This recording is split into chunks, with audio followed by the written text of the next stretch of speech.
Hello friend, welcome to art polytechnic class in mechanical engineering third semester. Subject mechanics of solid. Very important question part 3। आप लोग का काफ़ी comment आ रहा था, सर मैकेनिक्स ऑफ सॉलिड का important question लाइए। आज आप लोग के लिए मैकेनिक्स ऑफ सॉलिड का इंपॉर्टेंट क्वेश्चन लाया गया है। आप लोग को वीडियो कम्प्लीटली देख लेना है, क्योंकि इसमें जो क्वेश्चन बताया जा रहा है बहुत अच्छे तरीके से, बहुत सटीक बताया जाएगा और आप लोग को एक चक्कर वीडियो देखने में कम्प्लीटली याद हो जाएगा। अच्छे से फ्रेंड्स देखिए वीडियो, और वीडियो को कम्प्लीटली देखिए और शेयर भी कीजिए। देखिए जो हमारा रिजिलियंस है, रिजिलियंस काफ़ी क्वेश्चन पूछा ही गया है और रिजिलियंस का डिफिनेशन ही पूछा गया है। अब आप लोग को रिजिलियंस का फार्म आ जाए, किसे रिजिलियंस कहते हैं, तो रिजिलियंस का आप लोग को स्ट्रेस स्ट्रेन डायग्राम बना देना है और फिर इसके बाद में रिजिलियंस का डिफिनेशन लिख देना है। तो स्ट्रेस स्ट्रेन डायग्राम, तो एक हमारा ये इलास्टिक कर्व है, इलास्टिक लिमिट का कर्व है, तो एक कर्व बना देंगे और फिर इसके बाद में स्ट्रेस स्ट्रेन का डायग्राम बना देंगे और स्ट्रेस स्ट्रेन का डायग्राम बना देंगे। फिर इसके बाद इसका डिफिनेशन लिख देंगे। तो जो डिफिनेशन हमारा वो होता है, जो ये हमारा इलास्टिक लिमिट है। अब ये देखिए जो इलास्टिक लिमिट जो हमारा है, इसके आयतन में संचित विकृति ऊर्जा को, जो ये हमारा आयतन, इसके संचित विकृति ऊर्जा को रिजिलियंस कहते हैं। और जो इसका यूनिट होता है जूल प्रति मीटर क्यूब होता है। अब देखिए मॉडुलस ऑफ रिजिलियंस किसे कहते हैं। अब इसको भी इसी डिफिनेशन के, इसी के चित्र के माध्यम से हम लिख सकते हैं, रटने का कोई आवश्यकता नहीं। आप समझ लीजिएगा एक चक्कर वीडियो देखकर, तो कम्प्लीटली तैयार हो जाएगा। अब देखिए जो इसका हमारा जो इलास्टिक लिमिट ये है, इलास्टिक लिमिट। अब इलास्टिक लिमिट से जो घिरा एरिया जो होता है, इसका अधिकतम विकृति ऊर्जा को मॉडुलस ऑफ रिजिलियंस कहते हैं। अब प्रूफ रिजिलियंस किसे हम कहते हैं, प्रूफ रिजिलियंस।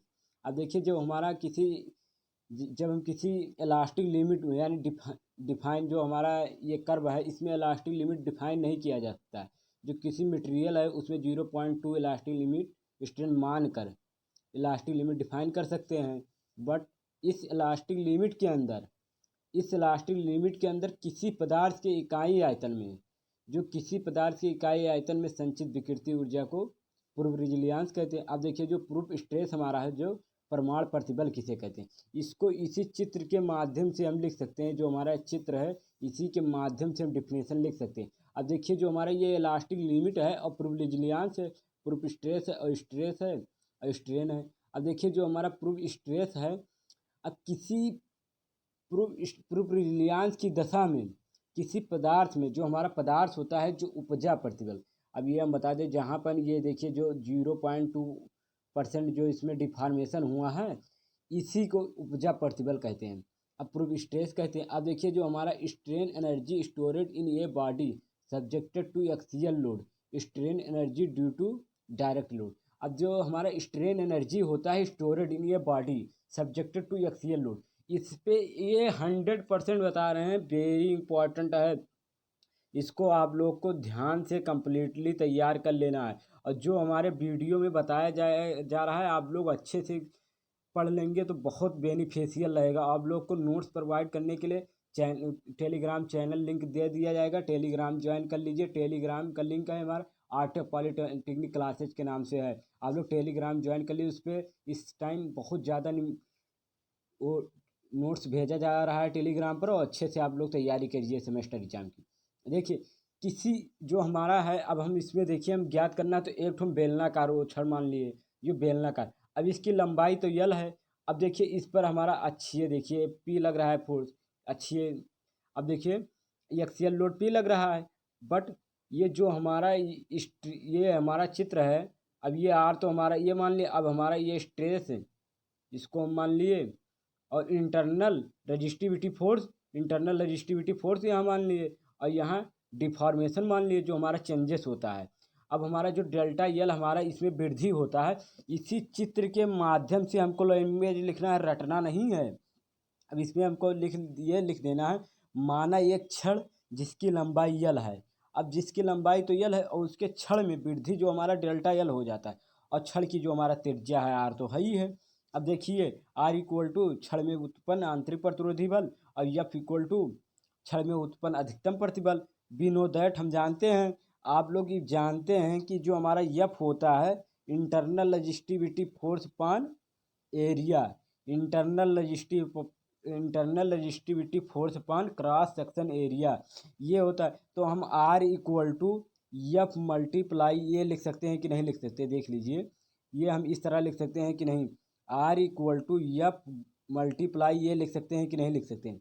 इतना हम ये लिख दिए। अब फिर इसके बाद डेल्टा यल जो लंबाई में लॉन्गिट्यूडिनल स्ट्रेन हम पढ़ चुके हैं कि डेल्टा यल बराबर एफ यल पान ए ई भी होता है और ई भी होता है। तो इसको उसको क्वेश्चन हम 1 मान लिए, इसको क्वेश्चन हम 2 मान लिए, इसको क्वेश्चन 2 मान लिए।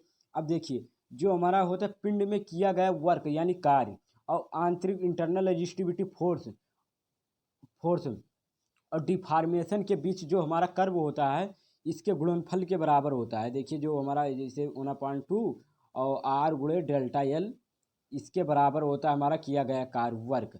जो हमारा ये देखिए कर्व आ रहा है और डेल्टा एल में वृद्धि हो रहा है, तो इसको हम लिखें। फिर इसके बाद में हमारा जो पिंड है, पिंड में किया गया, अब जो ये पिंड में विकृति ऊर्जा और किया गया कार्य ये दोनों बराबर होता है। कहीं भी दिया रहेगा आप में पिंड में संचित विकृति ऊर्जा और पिंड पर किया गया कार्य बराबर होता है कि नहीं, तो बराबर, दोनों बराबर होता है, इक्वल होता है। तो U equal to 1/2 R delta L. अब आर का भी वैल्यू हम जानते हैं, डेल्टा एल का भी वैल्यू जानते हैं, तो समीकरण 1 और समीकरण 2 का वैल्यू हम इसमें पुट कर देंगे। अब देखिए जब हम इसमें पुट कर देंगे फिर इसके बाद में हमारा यू इक्वल टू, अब देखिए जो U equal to F square by 2 E गुणे एल प्राप्त हो जाएगा। अब देखिए जो हमारा इसमें जो काटने वाला होगा काट देंगे, जो काटने वाला नहीं होगा उसको नहीं काटेंगे। फिर इतना हमारा क्वेश्चन प्राप्त हो जाएगा। फिर U equal to F square divide by 2 E multiply volume of body. हम इसको वॉल्यूम ऑफ बॉडी जो हमारा ये एल है, इसको ये एल जो हमारा है ये एल को हम वॉल्यूम ऑफ बॉडी लिख सकते हैं, BOLUM वॉल्यूम ऑफ बॉडी हम लिख सकते हैं, इसको वॉल्यूम ऑफ बॉडी हम लिख सकते हैं। तो इतना लिख दिए। अब देखिए जब हमारा ग्रेडियल लोड या सडन लोड, हम देखिए ग्रेडियल लोड पूछ लेगा तो इसमें भी इसी तरह हमको करना है, बस इसमें कुछ सोचना नहीं है। आप लोग को खाली माइंड में ये बैठा लेना है, यहाँ जो हमारा पिंड पर लगने वाला औसत बल होता है ये तो 0 है ही है, और ये W/2 है, तो 0 तो हट जाएगा, तो W/2 हमको प्राप्त हो जाएगा। बट ये जो हमारा पिंड पर किया गया वर्क होता है एवरेज फोर्स पॉइंट डिफॉर्मेशन, वहाँ भी हम पढ़ चुके हैं। तो इसमें जो हमारा एवरेज फोर्स है, जो एवरेज फोर्स है W/2 है हमारा, और जो हमारा डिफॉर्मेशन है, डिफॉर्मेशन हमारा जानते हैं डेल्टा एल है, वहाँ भी पढ़ चुके हैं हम रिजिलियंस। अब देखिए अब जो हमारा टोटल विकृति होता है, विकृति ऊर्जा हमारा स्ट्रेन एनर्जी जो है E equal to F square by 2 और मल्टीप्लाई ये एल हम जानते ही हैं, इतना प्राप्त इतना होता है, ये इतना होता है, देख लीजिए लिखा ही है। अब इसी का वैल्यू हम दोनों को बराबर कर देंगे। पिंड में संचित विकृति ऊर्जा और पिंड पर किया गया कार्य बराबर होता है, हम जानते ही, बता ही दिए हैं आप लोग को। तो जब यहाँ पर रखे फिर इसके बाद में हम जो डेल्टा एल की वैल्यू हम जानते ही हैं, फिर डेल्टा एल का वैल्यू हम इसमें पुट कर देंगे। फिर इसको हम समीकरण को हल करेंगे तो एफ इक्वल टू W/A हो जाएगा। और जो हमारा ये है पिंड के अनुप्रस्थ काट का क्षेत्रफल है, ये जानते हैं। अब देखिए छड़ की लंबाई में वृद्धि हमको ज्ञात करना है, तो छड़ की लंबाई में वृद्धि डेल्टा एल बराबर एफ एल पान ई और एफ एल पान ई। अब जो हमारा एफ एल W/A है, जो वैल्यू इसको उठाकर रख देंगे तो हमारा डेल्टा एल बराबर WL/, ये प्राप्त हो जाएगा। आप लोग को वीडियो अच्छा लगे तो शेयर कीजिए, सब्सक्राइब कीजिए और अपने फ्रेंड को भी शेयर कीजिए। और कोई भी समस्या हो, कुछ भी प्रॉब्लम हो, आप लोग की पढ़ाई से रिलेटेड कुछ भी चीज़ आप कमेंट सेक्शन में बताइए। किसी भी चीज़ का नोट्स चाहिए, किसी भी चीज़ का वीडियो चाहिए, आप लोग तुरंत कमेंट सेक्शन में बताइए। देखिए फ्रेंड्स, अब जो हमारा stress due to sudden load है, अब हमको सडन लोड फाइंड करना है। तो जब हमको सडन लोड फाइंड करना है, जिस तरह वो हम वैल्यू ज्ञात करें उसी से तरह हम सडन लोड भी ज्ञात करेंगे। तो इसमें भी मान लेंगे एक छड़ जिसकी लंबाई एल है, जिसका क्षेत्रफल ये है, W मान का सडन लोड लगा, लंबाई में वृद्धि डेल्टा एल हो जाता है। अब इसमें भी इसी तरह पिंड द्वारा पिंड पर किया गया वर्क, अब फिर वर्क बराबर तो हम जानते हैं एवरेज फोर्स यानी एफ मल्टीप्लाई डिफॉर्मेशन फोर्स। तो ये हमारा W मल्टीप्लाई डेल्टा एल है ही है। तो यहाँ पर देख लीजिए डेल्टा एल इतना ही रख दे। अब इसमें हम विकृति ऊर्जा बराबर यू बराबर जानते हैं F square by 2 E multiply L होता है, इतना तो हम पढ़ ही चुके हैं। आगे बिनो दैट हम जानते हैं पिंड में किया गया, पिंड में किया गया कार्य और पिंड में संचित विकृति ऊर्जा दोनों बराबर होता है, तो इसको दोनों बराबर इक्वल कर दिए। फिर इसके बाद जो हमारा डेल्टा एल, और ये देखिए जो हमारा यहाँ से ई काट दिए और ये एल काट दिए। अब जब काटने के बाद जो हमारा डेल्टा एल बराबर एफ एल पानी, ये हम जानते ही, तो एफ इक्वल टू हमारा इतना प्राप्त हो गया। अब पिंड की लंबाई में हमको वृद्धि फाइंड करना है, पिंड की लंबाई में वृद्धि फाइंड करना, तो देख लीजिए जो हमारा delta L equal to two W by L E प्राप्त हो गया। अब देखिए अब सबसे ज़्यादा, और इसके बाद में ये इम्पॉर्टेंट क्वेश्चन हमारा, ये काफ़ी इम्पॉर्टेंट ये है इम्पैक्ट लोड। इम्पैक्ट भी लोड भी देख लीजिए, इसको अच्छे से तैयारी कर लीजिए। आप लोग को कोई भी प्रॉब्लम होगा तुरंत कमेंट सेक्शन में बताइए कि सर ये चीज़ मिस्टेक हो रहा है, ये चीज़ प्रॉब्लम है सर, यहाँ पर दोबारा बता दीजिए। आप लोग को बता दिया जाएगा, कमेंट सेक्शन में बता दीजिए, और अच्छा लगे तो लाइक भी कीजिए। अब ये देखिए जो हमारा सडन लोड है, टू फेलिंग लोड भी इसके नाम से भी जानते हैं, और इम्पैक्ट लोड की भी नाम से जानते हैं, और संघट भार रोपण के नाम से भी जानते हैं। तो देखिए जो हमारा इसमें चित्र में एक छड़ दिखाया गया है, तो हम चित्र में छड़ मान लेंगे कि चित्र जो हमारा ये छड़ है। अब इसका यहाँ पर एक सिरा फिक्स है ही है, जानते ही यहाँ पर सिरा फिक्स है, और यमन यम हम इसमें कोई द्रव्यमान का भार जब लगाएंगे, तो इसकी देखिए जब यहाँ पर भार कोई लगेगा, तो यहाँ पर इसमें यहाँ पर लंबाई में तो कुछ परिवर्तन होगा, तो इसको हम डेल्टा एल मान लिए हैं। जो यहाँ पर देखिए लंबाई में परिवर्तन डेल्टा एल मान लिए हैं, और ये हमारा जो यहाँ पर भार है, यहाँ से यहाँ इसकी ऊंचाई डिस्टेंस एच है ही है, और टोटल डिस्टेंस हमारा देखिए टोटल लंबाई ये हमारा एल है ही है, और ये डेल्टा एल है, और भार डब्लू लग रहा है। इसी को हमको फाइंड करना है। डब्लू बराबर हम व्यक्त करते हैं फेलिंग लोड, और एच बराबर हाइट ऑफ फेल। अब देखिए L equal to length of rod हमारा हो गया, और delta L elongation of rod हो गया हमारे छड़ की लंबाई, ये क्रॉस सेक्शन ऑफ एरिया हो गया। बस इसी के बेस पर हमको लिखना, कुछ रटने की आवश्यकता नहीं है इसमें। आप लोग अच्छे से वीडियो खाली कंप्लीट वीडियो देख लीजिएगी, तो बहुत पछताना पड़ जाता है जब आप कंप्लीट वीडियो नहीं देखोगे। कुछ अच्छा चीज़ रहता है पहले बता दिया जाता है, कुछ अच्छा चीज़ बाद में बताया जाता है, इसीलिए आप लोग को कहते हैं कंप्लीट वीडियो देखिए, और कुछ भी समझ में नहीं आता कमेंट सेक्शन में बताइए। अब देखिए जो भार हमारा है डब्लू द्वारा छड़ पर किया गया वर्क।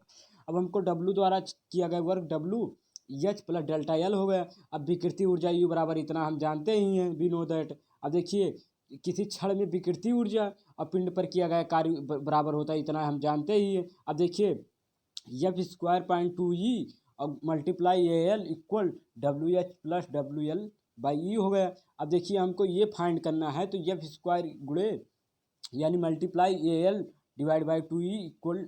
अब देखिए जो यहाँ पर हम इसको ये वाला पोर्शन है, इसको यहाँ पर लेके आएंगे, तो ये हमारा माइनस हो जाएगा, और ये डब्लू हमारा जो है या डब्ल्यू एच इसको इस साइड में लेकर आए तो माइनस होगा, इक्वल जीरो हमको प्राप्त हो गया। अब देखिए जो हमारा ये समीकरण है, इसमें हम दोनों तरफ two E divide by A L से हम मल्टीप्लाई करा देंगे। अब देखिए जब मल्टीप्लाई करा देंगे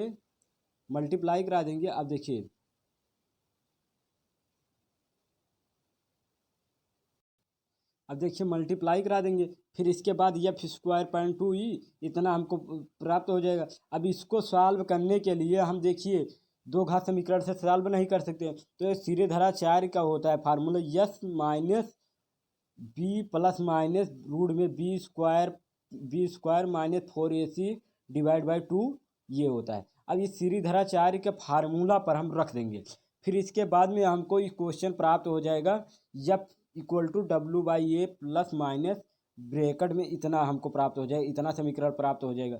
फिर इसके बाद में हम छड़ में उपजा अधिकतम प्रतिबल, अब अधिकतम प्रतिबल का हमारा ये फार्मूला हो जाएगा। अब इस फार्मूले को आप लोग को अच्छे से कंप्लीट तैयार कर लीजिएगा। अब देखिए जो हमारा सबसे ज़्यादा इम्पॉर्टेंट है एक क्वेश्चन, जो हमारा हर वर्ष 5 नंबर में पूछा जाता है मैकेनिक्स ऑफ सॉलिड में, हर वर्ष 5 नंबर में पूछा जाता है मैकेनिक्स ऑफ सॉलिड में। अब जो ये हमारा क्वेश्चन है, इसको ऐठन समीकरण व्युत्पन्न किया जाता है। अब इसको ऐठन समीकरण व्युत्पन्न कीजिए, इसके नाम से भी आ सकता है, टार्जन इक्वेशन के नाम से आ जा सकता है, टार्जन रिलेशन के नाम से भी आ सकता है, मरोड़ संबंध के नाम से भी आ सकता है। तो इसको आप लोग को कंप्लीट तैयारी कर लेना है, क्योंकि ये सेमेस्टर के पॉइंट ऑफ व्यू से बहुत इंपॉर्टेंट क्वेश्चन है। अब देखिए जो समझ में नहीं आएगा कमेंट सेक्शन में बताइएगा प्लीज़, और लाइक भी कीजिए फ्रेंड्स।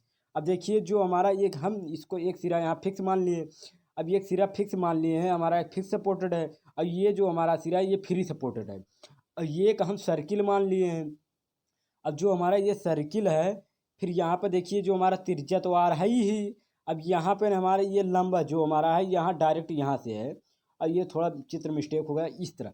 अब यहाँ इसको यन मान लिए और यहाँ यन डैश मान लिए, यहाँ यन मान लिए, यहाँ यन डैश मान लिए, और 0.0 है ये, और एक यहाँ से एच जा रहा है और जो यम मोमेंट लग रहा है।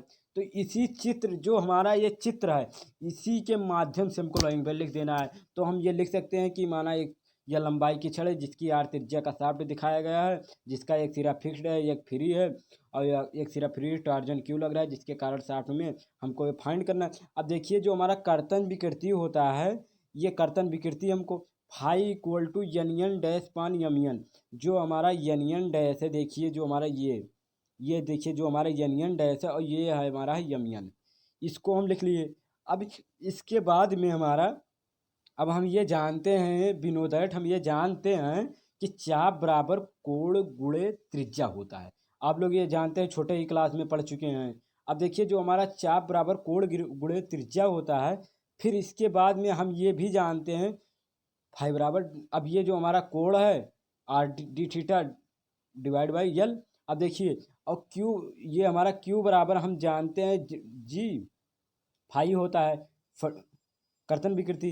तो इसको अब हम यहाँ पे जो हमारा फाई है, फाई के वैल्यू निकाल कर यहाँ से फाई का वैल्यू निकाल कर फाई पान आर, यहाँ क्यू है सॉरी क्यू है, फाई का वैल्यू निकाल कर Q R divide by R equal to ये यहाँ पर थीटा है यानी G theta divide by L. इसको इक्वेशन हम फर्स्ट मान लिए हैं।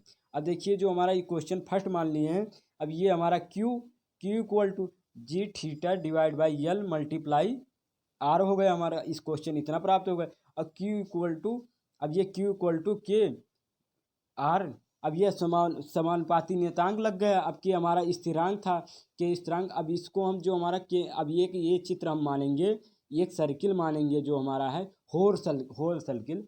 तो यहाँ पर जो हमारा इसकी त्रिज्या तो स्मॉल आर रहेगी, त्रिज्या स्मॉल आर रहेगी, और जो ये मोटाई हमारा है सर्किल का मोटाई हमको डी आर मानेंगे। तो जो हमारा मोटाई है डी आर हो जाएगा, और सर्किल की जो हमारा ये त्रिज्या छोटा सा सर्किल जो है इसकी त्रिज्या आर रहेगी। अब इसमें हम फाइंड करना, हमको इसको फाइंड करना है। अब देखिए तो हम इसी के चित्र के माध्यम से लिख सकते हैं केंद्र ओ से आर दूरी पर कर्तन प्रतिबल क्यू व आर डैश दूरी पर कर्तन प्रतिबल क्यू डैश हो। तो अब देखिए जब इतना हम जानते हैं तो हम ये क्यू बराबर इतना हम इसको लिख सकते हैं। तो इसको इक्वेशन हम 2 मान लिए।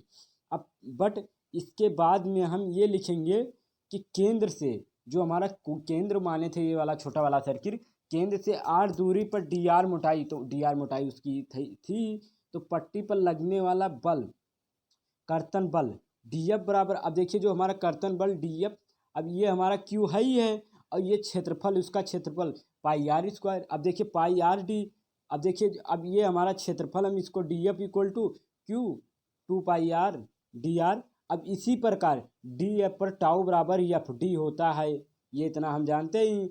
अब इसमें हम वैल्यू यहाँ पर रख देंगे तो ये हमारा हो जाएगा टाउ बराबर, अब ये डी थीटा इक्वल टू इतना ही हो जाएगा। अब इसके बाद में D T equal to Q divide by R multiply 2 pi R square D R. अब इसको ये हमारा क्वेश्चन इतना प्राप्त हो जाएगा। अब इसी प्रकार जो हमारा जो हमारा पट्टियों हैं उसका इंटीग्रेशन हमको फाइंड करना है, और लिमिट हमारा रहेगा 0 से आर रहेगा।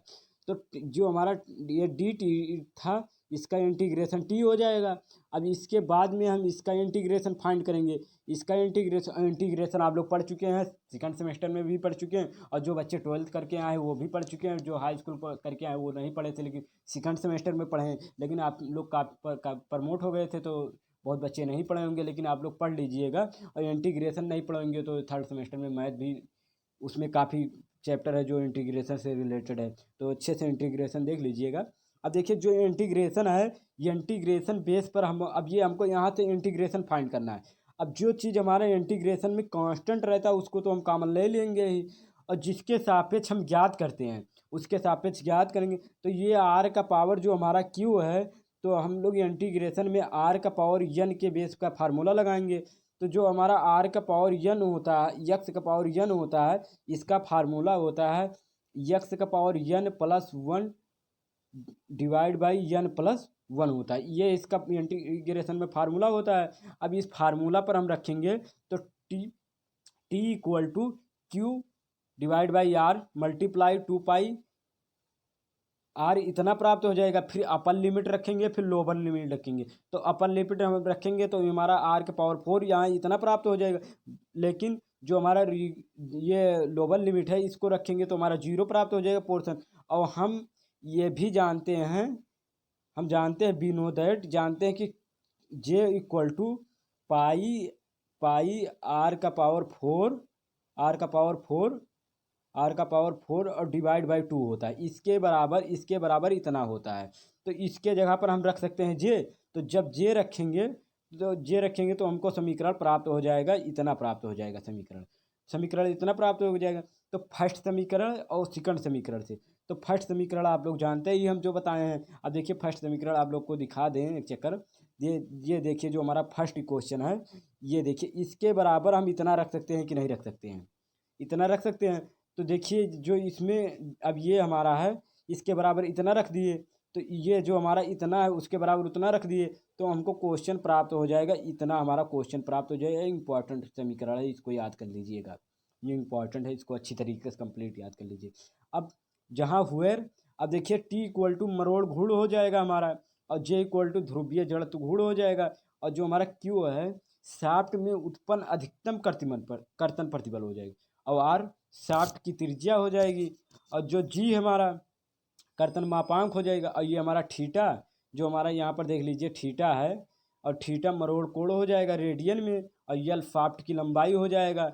आप लोग वीडियो अच्छे से फ्रेंड्स देख लीजिए, और जो कमी होगा तुरंत कमेंट सेक्शन बताइए कमेंट सेक्शन में। और आप लोग को नोट इस समय टेलीग्राम चैनल पर बहुत अधिक नोट डाला है, अपलोड कर दिया गया है, और टेलीग्राम पर नोट मिल रहा है। आप लोग टेलीग्राम ज्वाइन कर लीजिए, आरटेक पॉलीटेक्निक क्लासेज के नाम से टेलीग्राम है। आप लोग को फ्रेंड्स वीडियो अच्छा लगे तो लाइक भी कीजिए, शेयर भी कीजिए, सब्सक्राइब भी कीजिए। Thank you.